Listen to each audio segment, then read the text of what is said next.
La prévention, c'est le seul moment où on peut vraiment sauver une vie. Derrière ma santé, il y a toujours un lien avec la santé communautaire. La meilleure pratique, c'est celle qui marche. Travailler avec à la fois de la donnée scientifique, mais à la fois avec l'ensemble de la collectivité, des parties prenantes et de la société civile. C'est tout l'enjeu de savoir comment on adresse la prévention pour que chacun se sente concerné et puisse passer à l'action.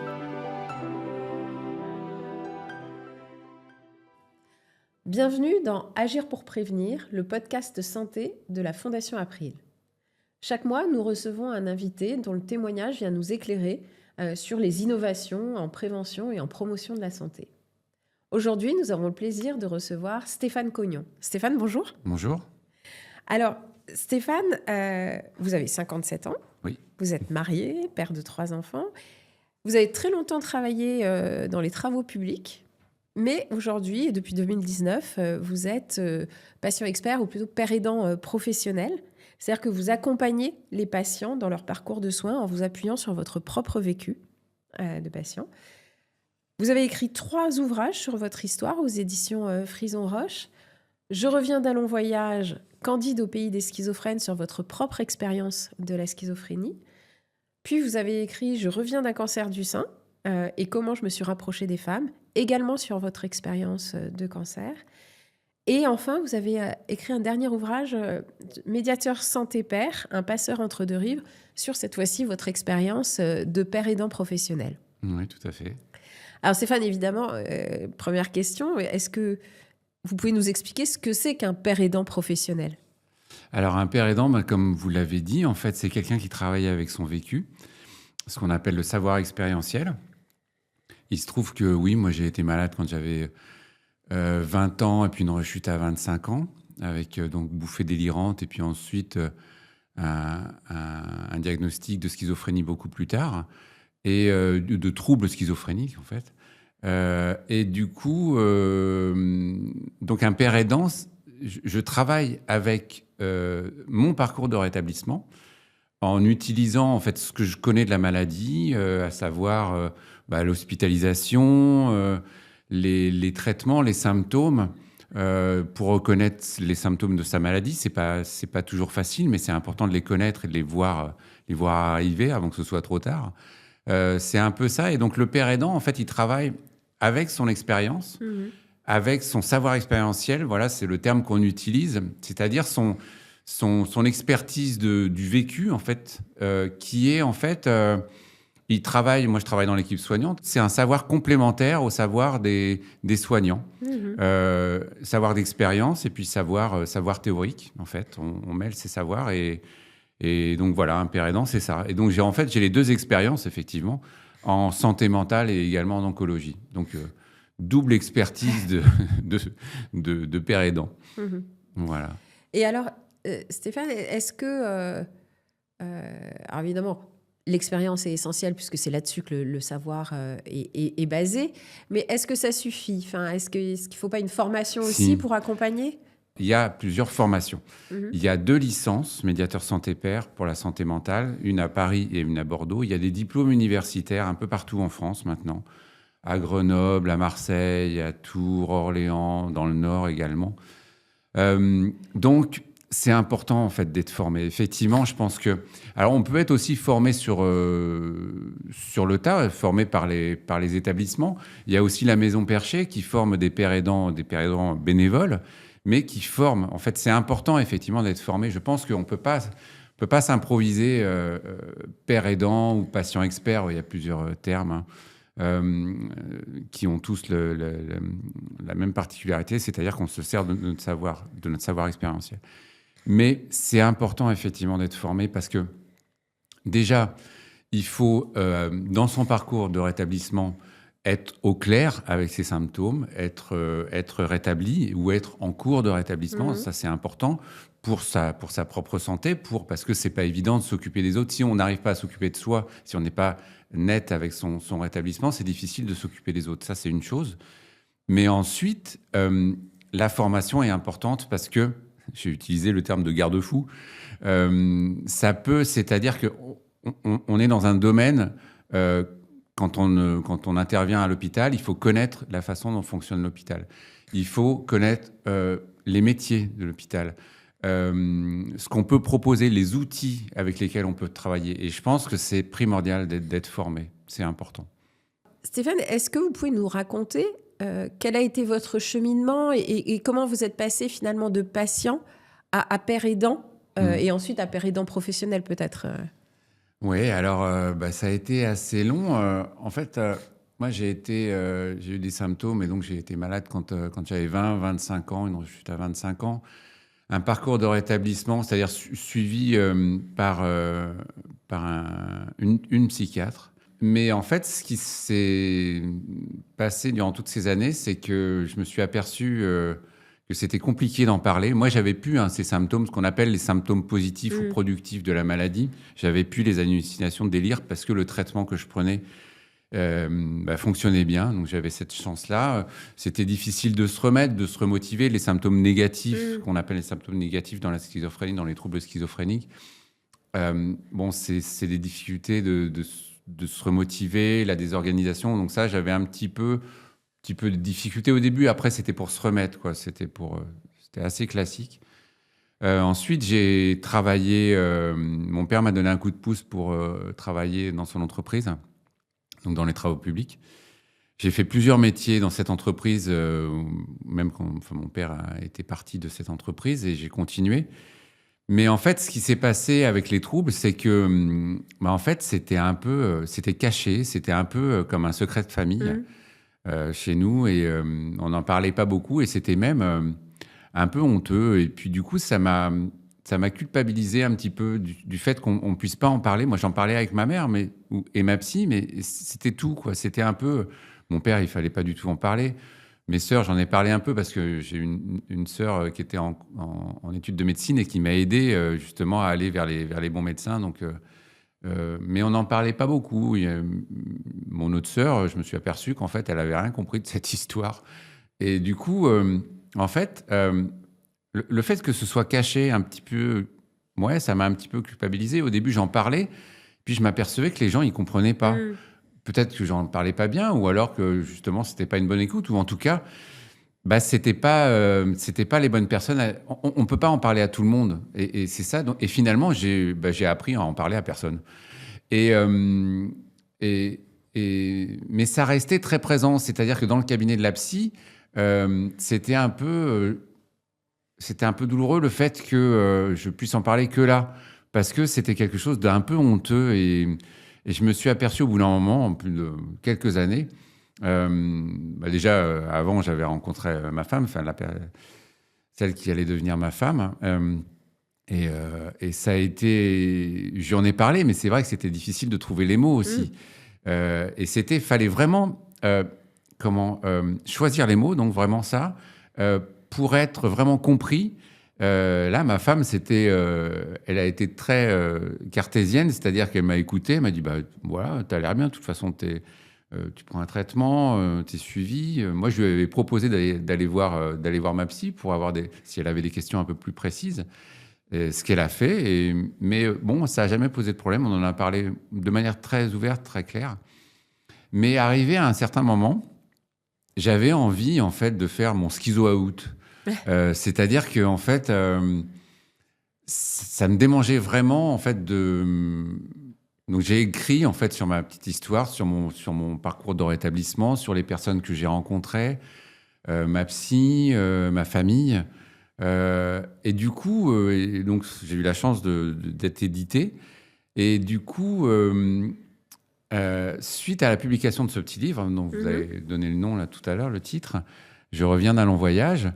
Mon éditeur me dit, mais en fait, donc c'était en 2019 quand même, c'était déjà il y a un moment, on parlait pas du tout de la pérédance à l'époque, et mon éditeur me dit, mais ça me fait penser à ce qui se passe au Québec, au Canada, à ce mouvement de père aidant, du coup, où des patients, parce qu'on est encore patient, hein, le père aidant, il n'a pas arrêté d'être patient quand il est devenu père aidant, c'est-à-dire c'est un processus de rétablissement, mais moi j'ai toujours mon suivi.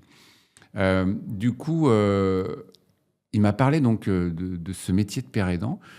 Grâce à votre savoir expérientiel, grâce à ce que vous racontez dans ce livre-là, vous pouvez aider les autres.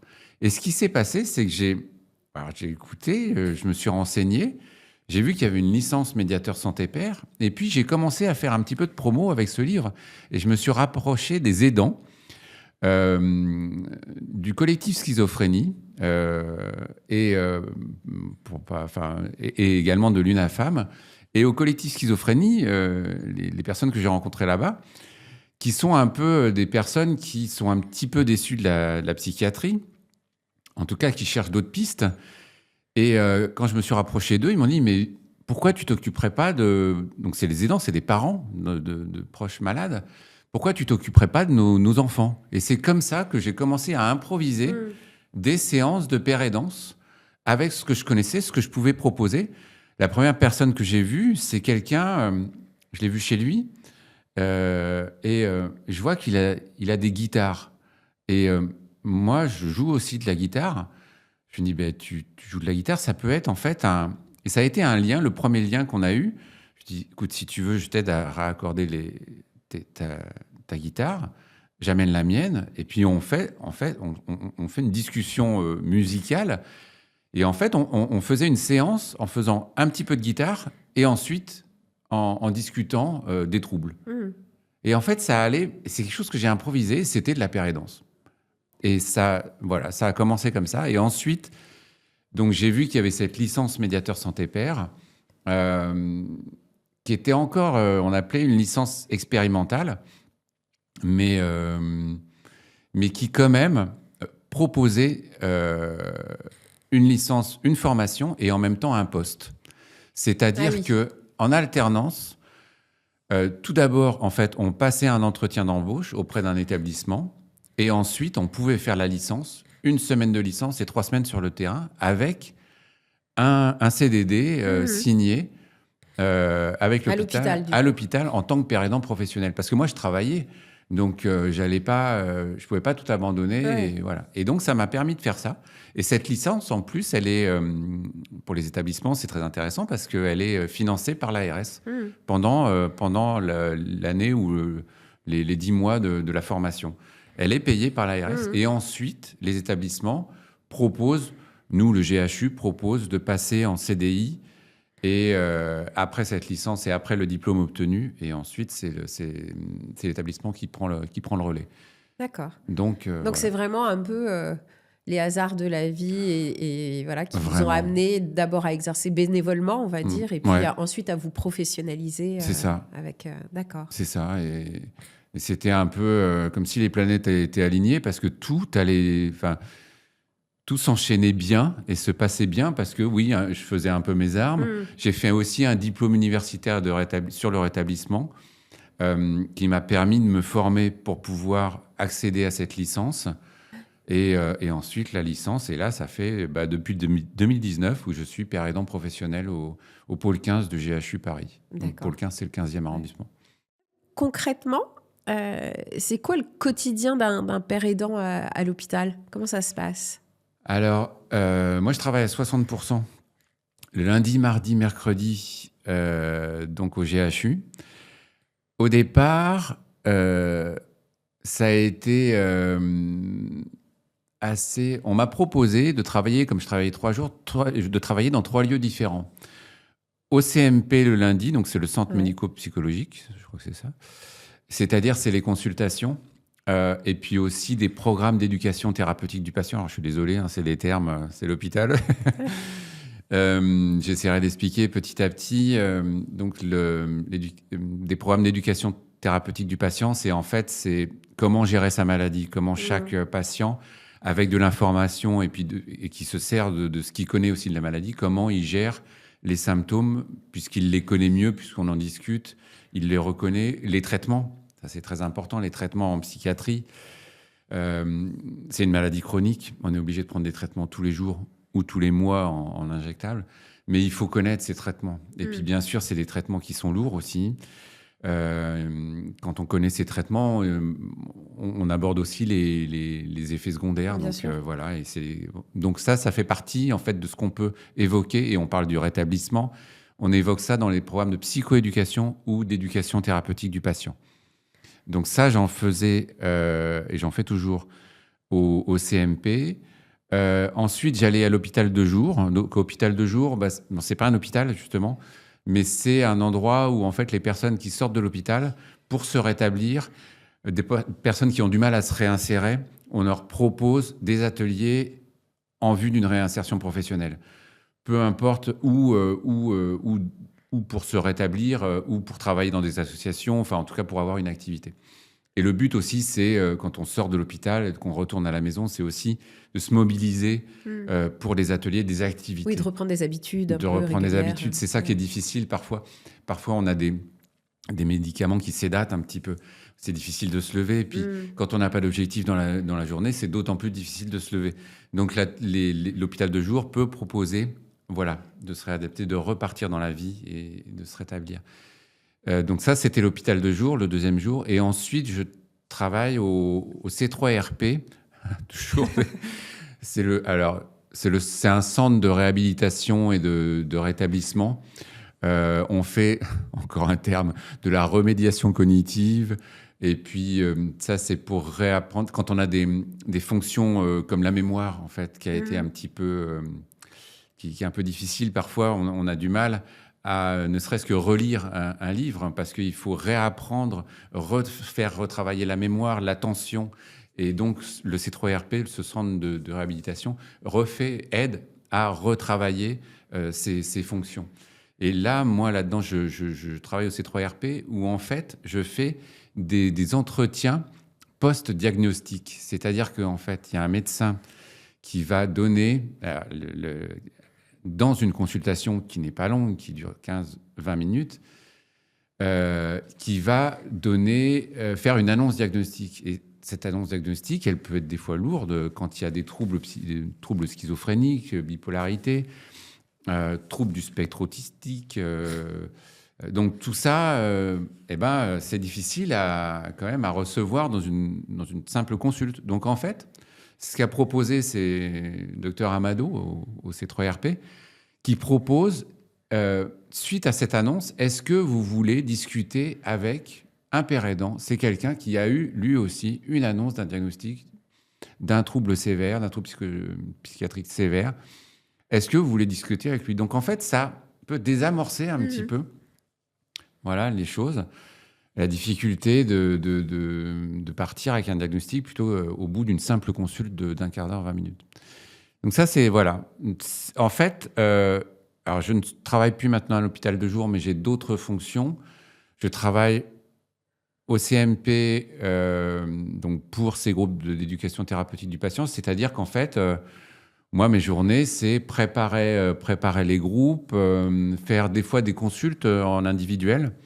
Je fais beaucoup de groupes, mais aussi des consultes en individuel, des consultations, principalement de psychoéducation. J'aime bien travailler sur les symptômes, sur le traitement, sur le rétablissement, l'inclusion sociale.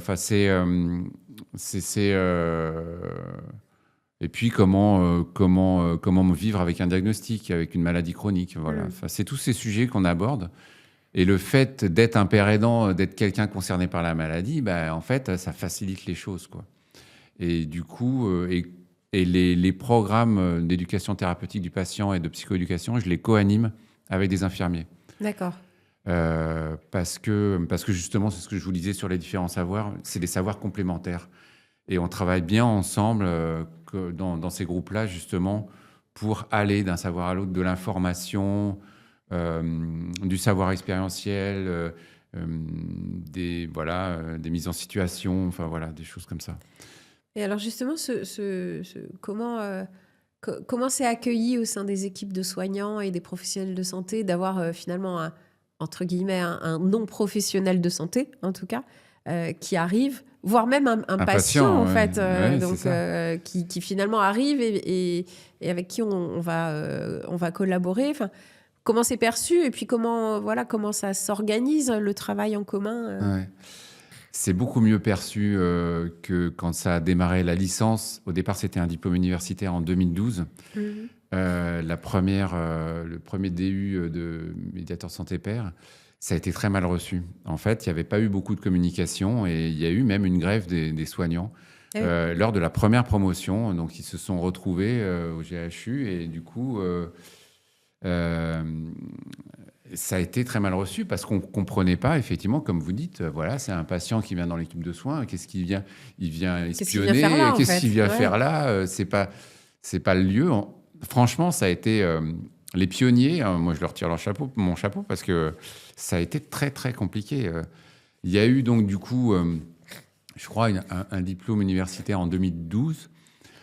Il y en a eu, je ne sais pas si ça a été repris les autres années, parce que je crois que ça a été un petit peu abandonné jusqu'à ce que ça a été repris ensuite et puis retravaillé pour que ce soit une licence.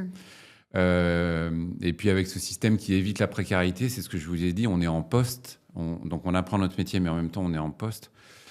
Et maintenant, moi j'avoue, je suis arrivé en 2019. Déjà, on m'a donné le temps de comprendre, et puis d'essayer de faire mon métier. Et c'était pas si facile. Au début, j'apprenais, je suivais un petit peu les professionnels. J'essayais de trouver comment moi je pouvais apporter un plus, une complémentarité à ce qui existe déjà. Et moi, on me disait, mais assez rapidement, on m'a dit, mais qu'est-ce que tu nous proposes? C'était vraiment, c'était pas du tout, on a hâte que tu nous proposes quelque chose. Et moi, j'étais un petit peu justement au début en observation, et justement, ils attendaient beaucoup.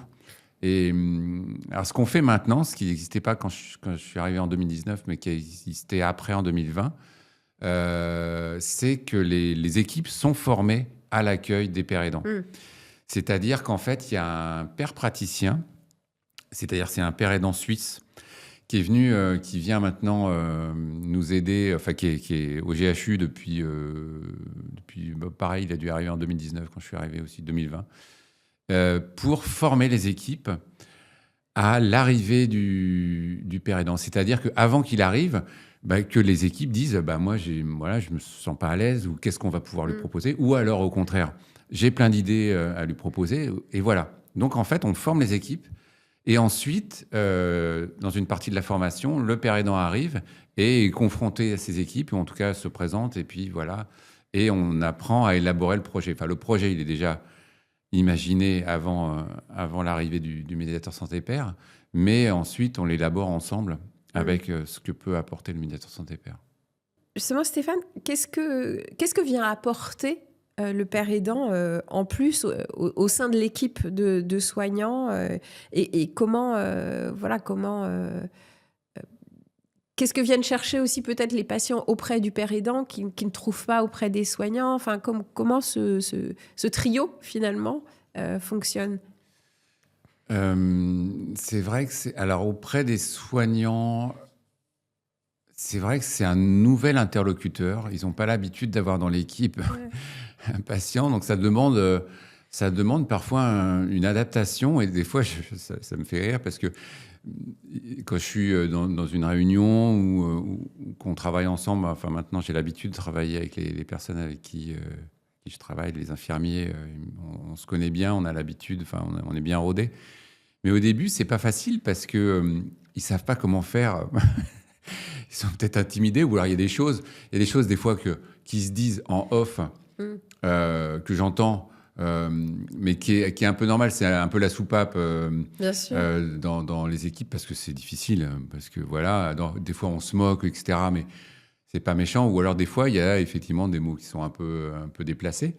Donc le père aidant, il peut avoir, il a pas moi je me sens pas de dire à tel ou tel soignant attention, etc., même si des fois moi ça peut me heurter, ou je dis que c'est pas forcément le lieu, ou en tout cas c'est pas forcément voulu, ou alors ils se sentent complètement bridés parfois par le fait qu'il y a un patient, un père aidant, et c'est drôle parce que ils changent leurs habitudes, ou ils changent leur façon de faire. Et après, moi, c'est peut-être plus à moi d'ailleurs de les rassurer sur le fait que j'en connais, mais surtout voilà ce que je peux vous apporter. L'avantage du côté du patient, c'est que parfois, quand on sort d'hospitalisation, une hospitalisation qui a parfois été sous contrainte, on peut avoir une revendication, ce qui est tout à fait légitime. Et puis, l'alliance thérapeutique qu'il y a entre le patient et le soignant, elle est mise à mal. Il peut y avoir eu des contentions, il peut y avoir tout ça. Donc, il faut remettre... Alors, bon, on ne va pas discuter de la contention et fait de ce sujet qui est régulièrement discuté, mais en tout cas, Il faut remettre du lien. il avec faut le mettre soignant. du lien parce que c'est normal. Bien sûr. On a été contentionné, on a été immobilisé, on a été empêché de plein de choses, même si les droits existent. Justement, on discute. Moi, je discute beaucoup avec les patients en service protégé pour leur dire qu'ils ont quand même des droits. C'est pas parce qu'ils sont en service protégé qu'ils n'ont plus de droits. Mais donc ça, c'est important. Mais effectivement, il faut recréer cette alliance. Et les pères aidants peuvent aussi, en tant que patients, qui ont connu l'hospitalisation, peuvent et amènent une espèce de complicité. Et c'est-à-dire que l'alliance se fait plus rapidement. Moi, c'est ce que j'ai vu. Au bout d'une séance, voilà, quand moi j'arrive et je dis, moi j'étais hospitalisé il n'y a pas si longtemps que ça, j'étais à votre place, du coup on me regarde différemment. Quoi. C'est, ah oui, d'accord. Et vous prenez un traitement, et voilà. Donc, alors, des fois, il y a des questions qui sont un peu trop précises. Moi, je ne dis pas le traitement que je prends parce que je ne veux pas que ce soit une recette. Celui-là, il est bien, il prend ce traitement, je vais faire pareil. Donc, ce n'est pas ça. Mais je dis que je prends un traitement. Et difficulté de prendre un traitement. Et donc, en fait, l'alliance thérapeutique se fait plus facilement, plus rapidement. On rentre plus dans le vif du sujet. On peut avoir des patients qui nous racontent des choses qu'ils ne raconteraient pas aux soignants. Et côté des familles aussi, est-ce que ça permet aux familles de poser peut-être des questions plus facilement qu'à un soignant ou... Les familles, c'est-à-dire alors du coup les familles, l'entourage du patient. Oui. Est-ce que vous avez des liens aussi avec les familles? Est-ce que les familles finalement s'ouvrent peut-être plus à vous sur leurs craintes ou leurs difficultés qu'elles ne le feraient avec un... Alors, je vois les familles aussi dans ma profession, oui, j'en ai pas parlé là tout à l'heure, de faire de la psychoéducation pour les aidants. Oui. Et donc ça, on fait un programme qui s'appelle Bref, qui est court, comme son nom l'indique, et qui du coup, je co-anime ce programme pour les aidants. Et effectivement, moi, quand je dis que je suis père aidant, alors il y a aussi une père aidante familiale, c'est-à-dire dans notre GHU, qui est donc une aidante, une maman d'un garçon concerné, dont le fils est concerné par les troubles. Et c'est la seule, il y a une père aidante familiale dans tout le GHU. Maintenant, il y en a d'autres là qui vont arriver. Et donc, elle est aidante. Et elle n'a pas encore de formation, mais elle va la faire. Mais elle travaille depuis 3-4 ans en tant que père aidant familial en complément en fait, des aidants. Moi, je suis aidant pour les personnes concernées et elle est aidante pour les familles. Voilà. Et du coup, lorsqu'on fait ce programme de psychoéducation, bref, effectivement, moi, je le co-anime, ce programme. Et c'est vrai que quand je raconte mon parcours, c'est vrai que les parents ou frères et sœurs, on a une écoute un petit peu particulière. Des fois, j'ai des questions un peu personnelles. Après, je refuse aucune réponse. Enfin, il faut adapter parfois son discours. Est-ce que les gens sont prêts à entendre aussi Mais oui. Et puis chaque cas est particulier. Donc, je ne vais pas apporter des choses qui ne concernent pas les personnes. Donc, on personnalise notre discours, mais que ce soit même pour les usagers, enfin même pour les personnes concernées, je ne vais pas raconter des choses qui ne les concernent pas et qui ne vont pas les intéresser. Mais ça, c'est mon travail. Et alors, vous disiez, vous avez été formé en 2019 et même les premiers essais, on va dire, c'était 2012. Donc, c'est assez récent, finalement, en France. Quelle place ça a, la péridance aujourd'hui? Et est-ce qu'il y a peut-être des secteurs ou des domaines de la santé où c'est plus présent? Là, on a beaucoup parlé de santé mentale, forcément, mais est-ce qu'il y a d'autres domaines où la péridance est présente? Oui. Il se trouve que la santé mentale est un peu en avance sur les autres. Alors, au départ, c'était la dictologie. La dictologie, en fait, c'est les premiers. C'est vrai. Pour la péridance, pour le lien, les alcooliques anonymes, les narcotiques anonymes, ce lien-là de la péridance, de la personne concernée qui va être un peu le parrain, en fait, d'une autre personne, c'est les premiers, en fait. Ça vient de là, en fait. Ça vient de là. Après, il y a eu aussi, lors de l'épidémie de sida, tout le début, où on a pris en compte, parce qu'on ne connaissait pas du tout comment ça allait. Oui, dans les ça essais se- thérapeutiques. Dans les essais thérapeutiques, Mm. c'était les patients qui étaient vraiment... c'était des sujets de laboratoire, enfin vraiment, mais c'était eux, en fait. Donc c'était de la pérédance aussi qui pouvait... Enfin, ils aidaient la recherche, ce que peuvent faire aussi les pérédants. Mais ils aidaient leur père, quoi. Donc il y a ça, il y a l'addictologie, il y a le sida. Nous, c'est en 2012, la santé mentale. L'oncologie, alors, donc je travaille aussi en oncologie, c'est à peu près en même temps ou un petit peu après la santé mentale. C'est pas sur un sujet, par exemple, comme moi, je peux consulter les dossiers des patients. Au GHU, on a cette autorisation. Moi, je le fais pas forcément parce que j'aime bien que les gens ils me racontent leur truc, leur histoire, et que ce soit eux qui me racontent leur histoire. J'ai pas envie d'avoir un a priori en regardant le dossier et puis en arrivant en me disant celui-là, Ouais. ça me gêne en fait. Mais je peux le faire. Et je peux apporter en fait des observations en tant que pérédant dans le dossier médical. Donc ça, c'est important. Je sais que en oncologie, du fait de l'éthique, je crois qu'ils n'ont pas accès au dossier médical. Bon, c'est des petites choses.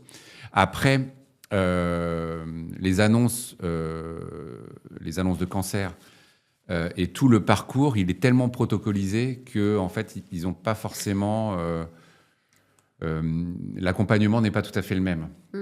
Mais en fait, moi, je travaille vraiment bien avec les pères aidants en oncologie et je pense qu'on a la même façon de faire. En fait, il y a des petites choses qui changent, mais en tout cas, on collabore bien ensemble. Et je pense que, en tout cas, ça évolue bien.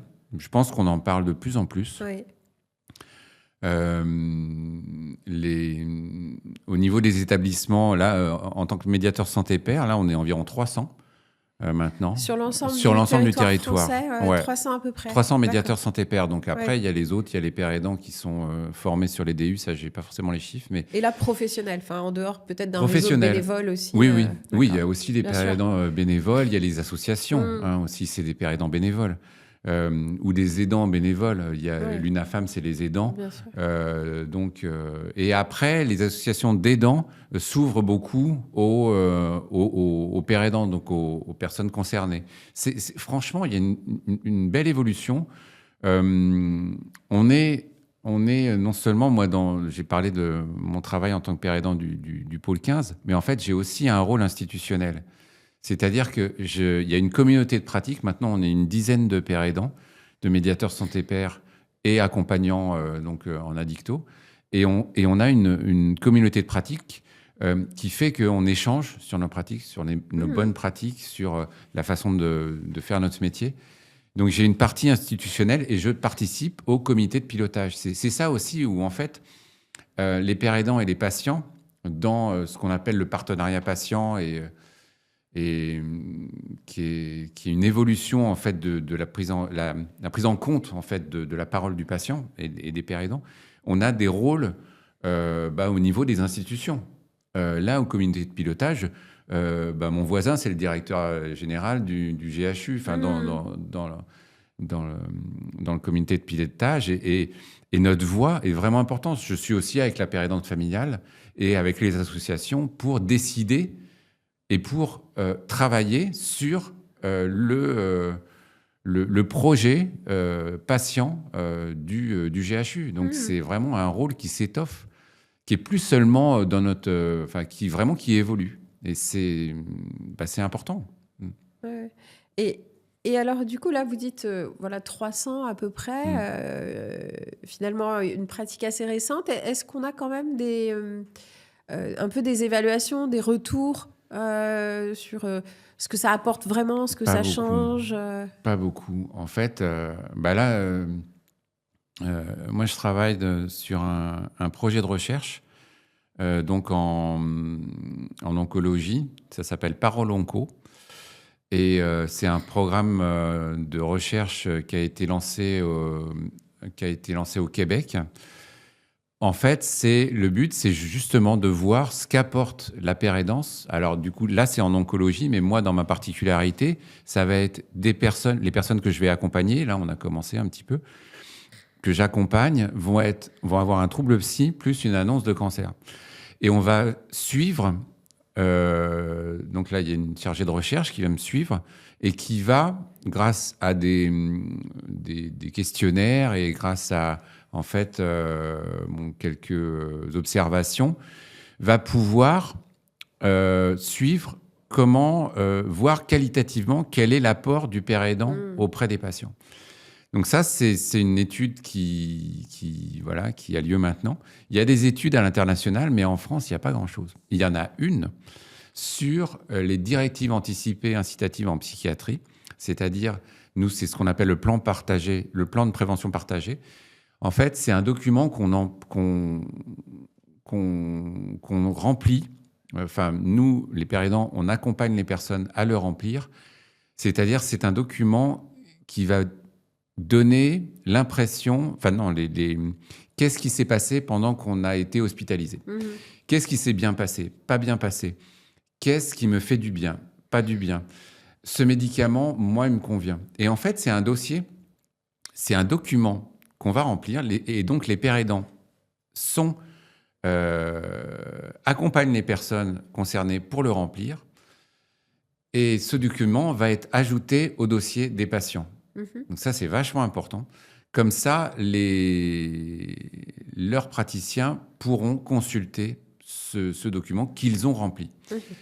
Ce document, rempli donc avec l'aide des pères aidants, permet de diminuer les rechutes et les réhospitalisations. Pas les rechutes, mais les réhospitalisations. Donc ça, c'est quelque chose qui a été mesuré. C'est-à-dire que l'apport du père aidant, quand il accompagne les personnes pour remplir cet outil, fait qu'il y a moins de réhospitalisation. D'accord. C'est la seule étude qu'on a en France. Ouais. C'est déjà bien, mais en fait, ça manque. Ouais. Ça manque. Et alors, et quel regard portent cette fois-ci les politiques publiques sur la fonction de père aidant ? Est-ce que c'est aussi quelque chose qui est acquis maintenant, qui va être développé, ou est-ce qu'il y a encore est-ce que c'est encore frileux ? La pérédance est vraiment préconisée il y a un soin préconisé pour l'amélioration des soins en santé mentale. Donc, petit à petit, les politiques s'en emparent. Là, il y a donc un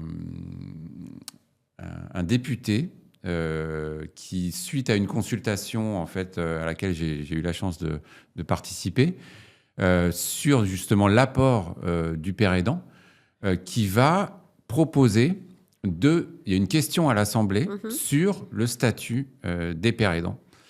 Donc, question, est-ce que ça vaut le coup de légiférer ? Dans quelle mesure ? Est-ce qu'il faut parler des pères aidants en santé mentale ou de tous les pères aidants, c'est-à-dire du savoir expérientiel de traitement, en accompagnement en maladie chronique ? Comment il faut faire ? Donc, il y a une question à l'Assemblée. Parce que en fait, c'est important de légiférer maintenant. C'est-à-dire qu'au niveau du statut, au niveau de la rémunération, au niveau de la sécurité de l'emploi, pour nous, pères aidants professionnels, ça part un petit peu dans tous les sens parce que c'est pas cadré, quoi. Parce que selon les cas, vous avez quoi comme statut ? Médiateur en santé, en fait, alors, mais c'est pas pas père aidant professionnel. Alors, c'est marqué sur la fiche de paye, mais moi, mon statut, c'est éducateur spécialisé. Ah oui, d'accord. Donc, en fait, comme il n'y en a pas de statut, je fais fonction d'une autre fonction, en fait, d'un autre poste, faisant fonction de... Ouais. Et comme il n'y a pas ce statut et ça, et je me suis aperçu en discutant avec les autres médiateurs santé pairs qu'il y a plein de cas différents, comme il n'y a pas de vrai statut proposé par l'hôpital public. D'accord. Et est-ce que la formation va évoluer aussi, ou c'est quelque chose qui est en discussion ? La formation, elle est là, elle existe bien, elle peut exister en interne aussi, ça peut être des formations en interne. C'est important d'être formé. Là, je m'aperçois que nous, au GHU, le fait d'avoir une licence médiateur santé pairs, j'ai des possibilités. En fait, j'ai une évolution de carrière qui fait qu'on me propose des choses. Quand j'ai eu mon diplôme, on m'a proposé tel grade en éducateur spécialisé. Et puis, petit à petit, le fait que j'ai cette licence et le fait que je sois diplômé J'ai une valorisation, une rémunération, et en plus, on me considère pas comme un père aidant bénévole. Enfin, Oui. en tout cas professionnel, mais qui débute, quoi. C'est vraiment. Donc, le fait d'avoir cette licence et ce diplôme, oui, ça valorise. D'accord. Merci Stéphane. Merci. Alors dans cette émission, on a une tradition. L'invité précédent pose une question à l'invité du jour, et puis notre invité du jour posera sa question à l'invité suivant. D'accord. Et donc c'est Caroline Henry, que nous avons reçue le mois dernier, qui vous pose sa question. On l'écoute. Si vous aviez une seule mesure phare à recommander pour valoriser le rôle des patients experts, laquelle serait-elle ? C'est vraiment suite à ce qu'on a dit. C'est sûr que pour la valorisation, le statut de père aidant, là, je pense qu'on arrive à un moment, ça fait un moment qu'on le réclame, parce que c'est trop compliqué, on ne sait pas exactement où on va, mais un statut de père aidant qui soit vraiment dans la loi, en fait, c'est très important. C'est la chose à demander en premier. En priorité. Ouais, en priorité. Avec ce statut, la reconnaissance et du rôle. La reconnaissance, le rôle, après, nos missions, elles sont connues, donc c'est assez facile d'expliquer vraiment le poste de père aidant. Mais ce statut, que ce soit bien inscrit, en fait, dans la loi, afin d'avoir une homogénéité entre tous les parcours. Oui. C'est important. Oui. Il y a encore des freins au sein des établissements hospitaliers sur la présence des pères aidants ? Il y a encore des freins, des difficultés. Je vous parlais de la formation des équipes. Parfois, il peut y avoir, ça peut être une volonté du chef de pôle qui ne va pas en discuter avec ses équipes, volonté du chef de pôle d'avoir un père aidant dans son équipe. Et puis, de ne pas faire de formation justement des équipes, ou de ne pas demander aux équipes ce qu'elles en pensent. Le père aidant, il va arriver du jour au lendemain, il va être très mal reçu parce que en fait, ça n'a pas été consulté. Ou alors, il y a autre chose, qui se passait, mais qui peut se passer encore maintenant, c'est que c'est la vitrine.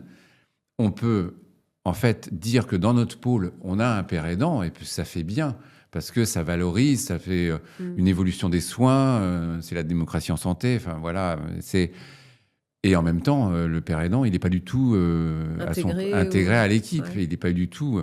Il y a des fois des difficultés où en fait c'est une partie observation quand on arrive dans le métier, mais l'observation elle peut durer très longtemps et puis ça peut être mis au placard parce que en fait on n'a pas envie de travailler avec lui quand le projet n'est pas bien pensé. Donc c'est ça, je pense. Oui, c'est essentiel. Ouais. Merci Stéphane, c'est à vous de poser votre question. Donc, oui. Le mois prochain, nous recevons Alice Escande du BIT qui travaille sur les sciences comportementales. Et donc si vous avez une question pour Alice, on vous écoute. Quelles évolutions voyez-vous pour demain en sciences comportementales en santé ? Merci. Je vous en prie. Merci Stéphane pour cet échange. Merci à tous de nous avoir suivis. Nous vous donnons rendez-vous le mois prochain avec Alice Escande du BIT. Agir pour prévenir est un podcast de la Fondation April que vous pouvez retrouver sur l'ensemble des plateformes.